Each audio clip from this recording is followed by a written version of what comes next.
Today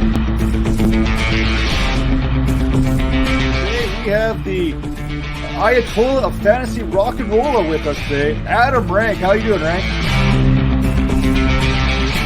They look great in person, and I just can't wait to next year where we can pack it full of 25,000. Hey, Bob, how you doing? Hey, I'm doing great. I didn't know it was Ball Guys Day. It was being ranked. I mean, how can you lose? This is the Dynasty Vipers Vipercast.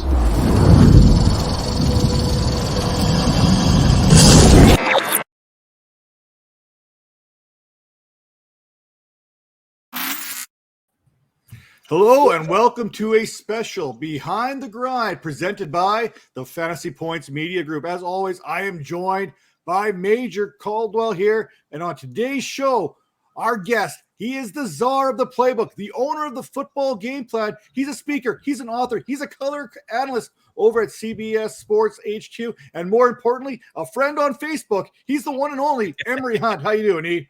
I'm doing fine, guys. I appreciate you having me on. Yeah. Well, we are glad to get you on here because I watched you just absolutely explode on Twitter a few years ago doing your thing, and just seeing where you were kind of going there to all that hard work, kind of where it's paid off to this point, makes you perfect for this show when we talk about behind the grind and getting your story and everything that kind of goes into it and try to get it into a very short period of time. What makes this special? Basically, we're going to try and get 10 questions in 20 minutes, rapid fire style, which is something me and Major, we don't do very well. You don't do well. So the very first question, Emory, right off the get-go, what is that one song that is going to play for you if you're coming in the ninth inning of a baseball game, or if you're coming to the ring for WWE? What's that song to introduce you to the people? And I'll go to a song that I used to listen to before football games was Shanice, I Love Your Smile. You're playing a game. You're playing a kid's game. It's fun. Why not? You know, it's one of my favorite songs. It just puts you in a great mood and relaxes you and allows you to just go and play freely. So it will be that song. That's funny. I was thinking you about to say some like turn up. Hey, but I love your smile. That's one of my favorites too, though. But not before a game, though, bro. I feel yeah. So if that's a song to kind of get you in the mood for the game here, what's that guilty pleasure song that you're kind of like, well, it really shouldn't be on there, but you know what? I just darn naked. I just like this song. I would say probably cartoon songs. You know, growing up when things used to have intro music, I love listening to TV theme shows. So, you know, that's probably a guilty pleasure of mine. It's probably any one of these shows from the 70s, 80s, or early 90s. Those are awesome. They don't make those no more. We busted out a little bit of that Danger Mouse theme song there a little bit just for fun. Love Danger Mouse, love Inspector Gadget, love Fat Albert. You know, all those shows were outstanding. Fat Albert, I mean, not Fat Albert, but Inspector Gadget probably is one of the more underrated ones. And I think that might be one of the best intros too. Like that Inspector Gadget beat is one of the best. But let's get let's get into the young E. One of the young E on Pop Warner. What other sports did you play? So you just played football, or you played everything? I'm a football guy through and through. All I played was football. It's funny because all I ever wanted to do was just play football. Yeah. Basketball I played, recreationally with friends, and baseball, you need so much just to play baseball. It wasn't even a starting point growing up. So football and basketball was all we played, but I was just a football guy. Who was some of your who's your team growing up, and who were some of the people you looked up to? Born and raised in New Orleans, so I grew up a diehard Saints fan. And even through the trash, not the trash, through the what is it? The Paper bag. Actually, paper bag and everything. Growing up was, let's say my first Saints game was in '86, and so by that time the Saints weren't as bad. So I lived through the early Jim Mora era when he got to the playoffs. Then you had the lull with Mike Ditka, and then you had the Jim Haslett era, and then so I grew up in a really good time to be a Saints fan. My mom and dad, they grew up when the Saints had those bags, and but not me. For me, it was fun to watch those Saints games and be tied into to the game each and every week. Favorite player growing up, or people that I want to emulate. I was a big Herschel Walker fan, and I was a big Bo Jackson fan. So I just, Mhm. so clearly, those guys just kind of made you stand on the, sit on the edge of your seat. Barry Sanders, those players. But I just really resonated with that position specifically because I played it, but also those guys were just tremendous ball carriers. Nice. So you mentioned your parents there and whatnot.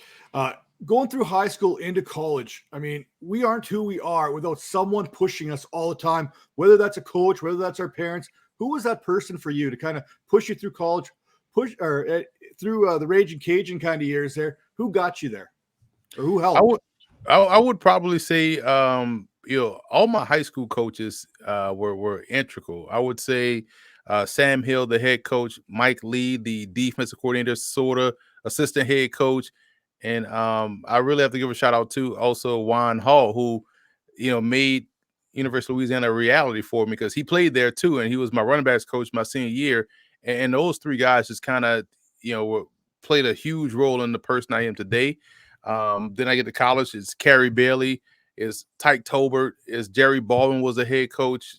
Troy Wingirter, Gary Bartell. All of these guys had a really strong hand in developing me as a person and but also as a player. So those guys I have to give a shout out to. Is always coaches. Well, the University of Louisiana is going to come up a couple times throughout this show here. It's going to be kind of an integral part of where we're going with this whole thing. But I know you've got this love for that small school kind of thing. That's kind of where you sowed your whatever you want to call it way back when you got first started into the social media thing. Kind of tell us about the football game plan and how this all got started. Watching the 2006 draft when Vince Young was getting drafted, just got tired of hearing how people were talking about him as if he wasn't a good player. And so instead of just talking about it, arguing with my friends on the phone or complaining about what we seen on TV, we decided we're going to do something. So in 07, we started footballgameplan.com. And 09, we added the video component. We were one of the first ones to be out there on YouTube. 2011, we were one of the first ones to do podcasts. We jumped out there as well doing that. And it just got popular because we were the only ones talking about saying what we believe. And it so happened it was running contrary to what the national narrative was. And we end up being right. So we started to get more and more, fans and followers and readers and watchers and all that stuff like that. And then in 2014, I believe, or 15 was my first time getting an opportunity to do color commentary. And it kind of took off. It was a women's tackle football game in DC. Went from that to high school All-American games, then the college football, and then everything just kind of snowballed. So we started in 07, but we were one of the first ones to be out there on YouTube doing videos and doing podcasting before when we got clowned for doing videos on YouTube and clowned for doing podcasts when everybody was still focused on TV and radio. But now look at everybody. Hell, we doing this podcast, so it's always fun to be ahead of the curve, and it always is good to look back and be like, we actually were on the beginning end of something and setting trends. And so, I'm still waiting for all these cards for Father's Day, for all these styles I fathered out here. Yeah, talk to us. Yeah. Talk to us about a decision that changed the trajectory of your life. Moving up here, I would say, if that was a question, it was easily moving up to New York City, New Jersey area. Katrina pushed me out of Louisiana, and I had a choice. It was either here or Southwest Missouri. I'm a city dude, so it was a no-brainer. But had I not been up here, I don't think I would have had the motivation to start football game plan. Because when I got up here, you're around so many different cultures, so many different people. You're seeing people that can't speak the language, but they're owning businesses, and so you really don't have an excuse. What do I want to do? And seeing everyone else thriving just kind of motivated me to start something, and that's how football game plan got started. But that wouldn't have happened had I not been able to move up here. Yeah, and you talked a little about Katrina. Can you talk to us about like kind of climbing out of that? Like, because I know people kind of overlook Katrina like it was just something that happened, but that thing was devastating to a lot of people. Can you talk a little bit about that? Yeah, I lost everything. So it's just that's basically it. So you kind of have to start fresh and move into a place you're unfamiliar with, no family, friends up here, just kind of building on what and just going from there and being able to make it, so to speak. It's always inspiring, but also just kind of you think back to how grave that moment was, but you live and you learn. And so there's no pictures, there's no mementos, Right. this jersey you see was something my mom was able to save out of my apartment. So it was kind Wow. of cool to get that. But that's basically in a nutshell. You lose everything, so you kind of have to start fresh and rebuild, and that's what happened. Yeah, that's so dope. Let's get back to football real quick. I played running back as well. So from running back to another, who's the greatest Raging Cajun back of all time? It's a tricky question. It's because the true answer would be Brian Mitchell, but Brian Mitchell at University of Louisiana was a quarterback. Mm, So technically wasn't a running back, but if I have to say the greatest running back, I'm kind of biased to the guys I played with. And one guy that was a good mentor, the late great Kenyon Cotton. He played in the league and was kind of there my freshman year to kind of help mentor, but he was real good in NCAA, I won't say the college football 98, which was on Genesis. So he had the gold tape. He was cool. He was a good mentor. Darren Brister was awesome. Elvis Joseph. Um, so but I would say those guys because I play with those guys. But you have to give a special shout out to Terrell Finroy because he was the first 1,000-yard rusher in UL history, and that happened, I really? want to say, in 2009.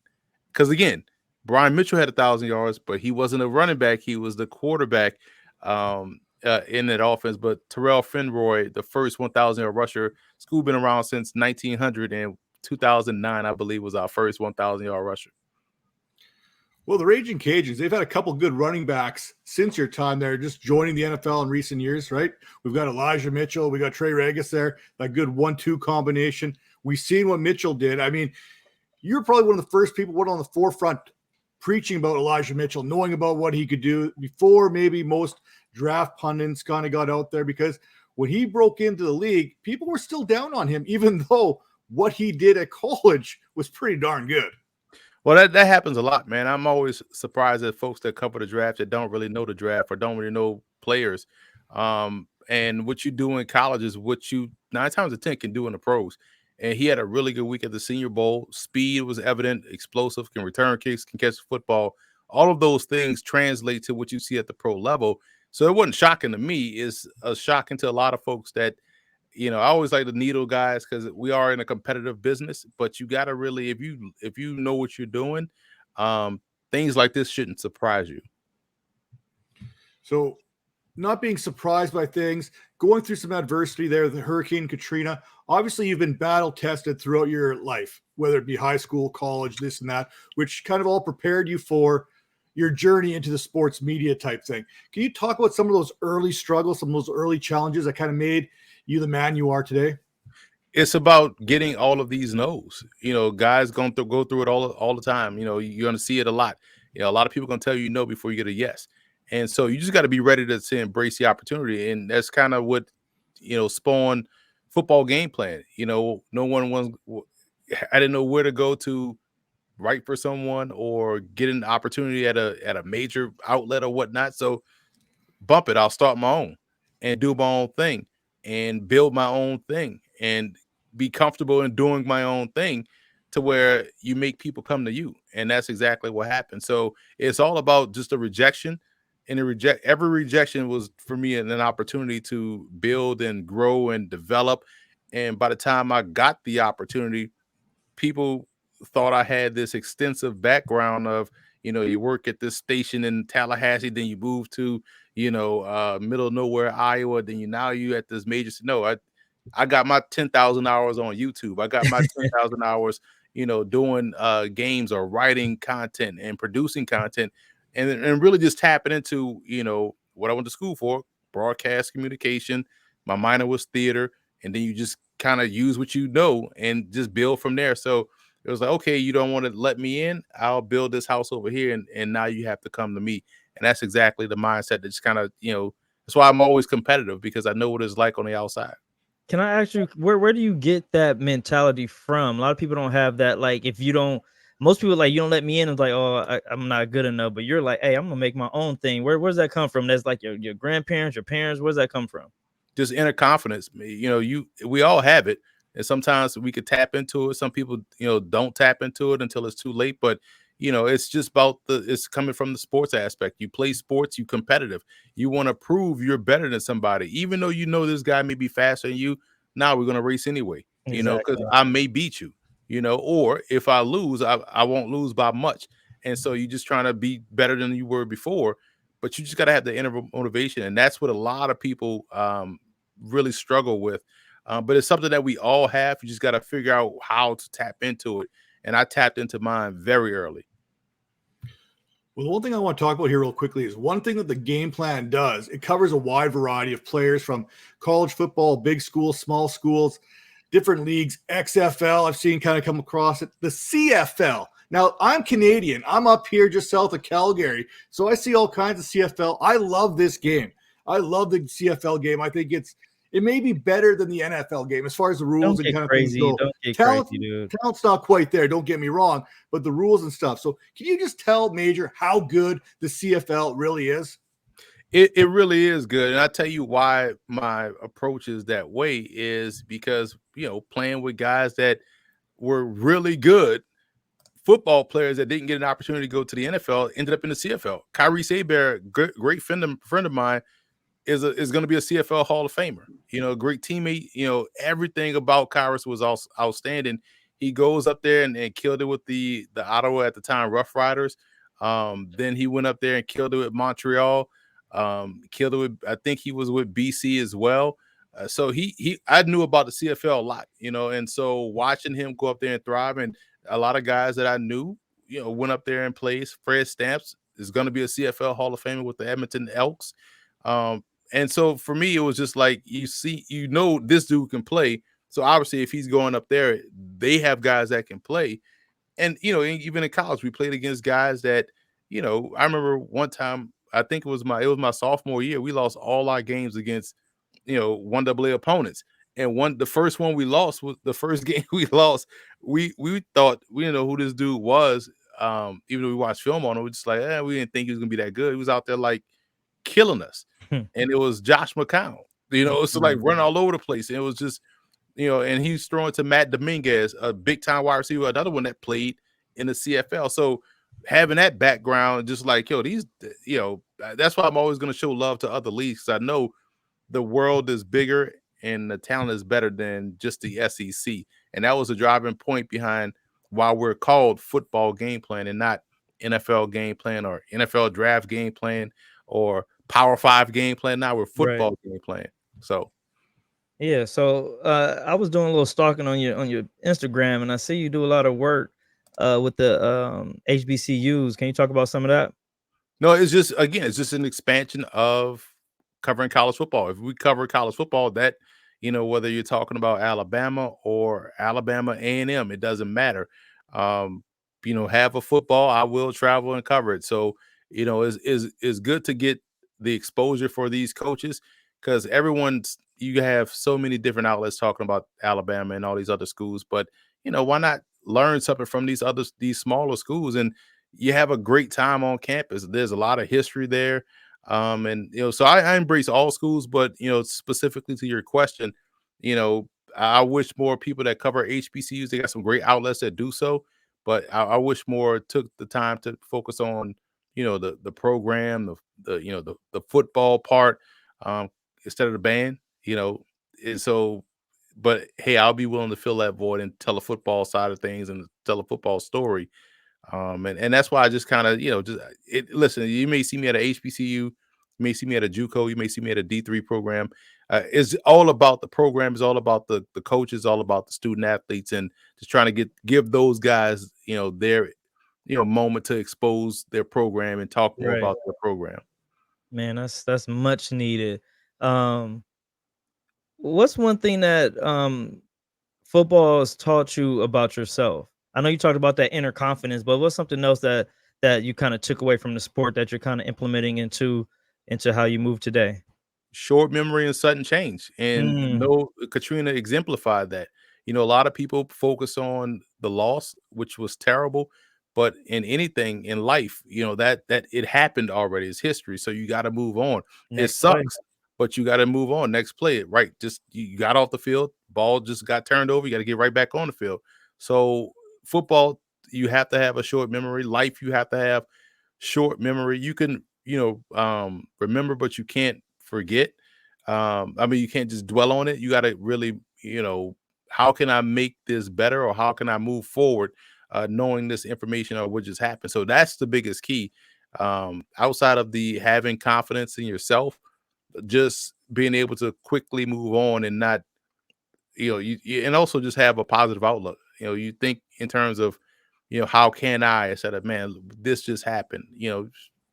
It will happen, and Mhm. just figure out the positive within the situation and move on. I wanted to move out of New Orleans anyway. This just kind of helped it. You know what I'm saying? So you got to look at it that way, and you just got to keep things pushing forward. Man, I love that answer. All right, one last question before we let you go. Is College of the Canyons a real place, or is this somewhere Major's just making up? I mean, I'm joking. I Googled it, so I know it's real, but Emory, tell them about College of the Canes out here in California, man. I know you've seen some players come out of there. It's a JUCO, correct? Yes, sir. Yeah. So again, JUCO ball in California. I don't know what the rules are now, but it's, I know they're shuttering a lot of JUCOs around the country. It's unfortunate. I wish more programs understood, universities understood the value of football programs. Um, every school you go to, somebody asks, "You got a football team?" So it tells you how big football is to a university's marketing. People should look at it as an extension of that. Now, I know I went on a little rant, but it's just I hate seeing programs being killed, especially in California, man. You talk about not, I grew up when you had Cal State Fullerton, Long Beach State, Santa Clara, all these, all the schools up Northridge State. We just lost one in with Humboldt. I just wish there were more opportunities out west, for programs to have football. And I just hate seeing now JUCOs in certain states are consolidating or shutting down football. It's unfortunate. But yes, it is a real school, and is a pretty good JUCO as well. Yeah. All right. Well, that all being said, hey, Emory, last word to you. What's going on in your world here in the next few weeks here leading up to training camp and into the NFL season? Well, we're getting ready for the NFL season. So on our YouTube channel, you'll see our NFL season previews come out. We break down all 32 teams, and then we do have a TV show this weekend. This weekend, and then it wraps up next weekend. We have a USFL TV show. So every Saturday morning at 10 a.m., Sunday morning at 11 on Next Level Sports, which is channel 623 on DirecTV 597 on Fios. We have the USFL kickoff show there, and then in the fall we'll have 3 college football shows. So we're preparing for that as well too on Next Level Sports, HBCU college football kickoff, small college kickoff, and the FCS kickoff, all on Next Level Sports. So we got TV preparation, CBS Sports preparation, the NFL team previews and stuff like that. So it's there's never a down season for me. So right now is about prep for the NFL season, prep for the college football season, and also with my broadcast schedule, start doing some research on the teams and the games that I have so far. And also I have high school games that I'm calling too. So it's nonstop, like, This man is preparation for working. football. So Working. it's always fun. It's always football season over here. I'll say, so are you still doing it with your friends? At the beginning, you say you kind of started a game plan with your friends and stuff because, are you guys all still working together, or you just kind of do it solo? I do it solo. We stop it. Guys are chip in every now and then. But it's, 99% just me. And that has been since 2008.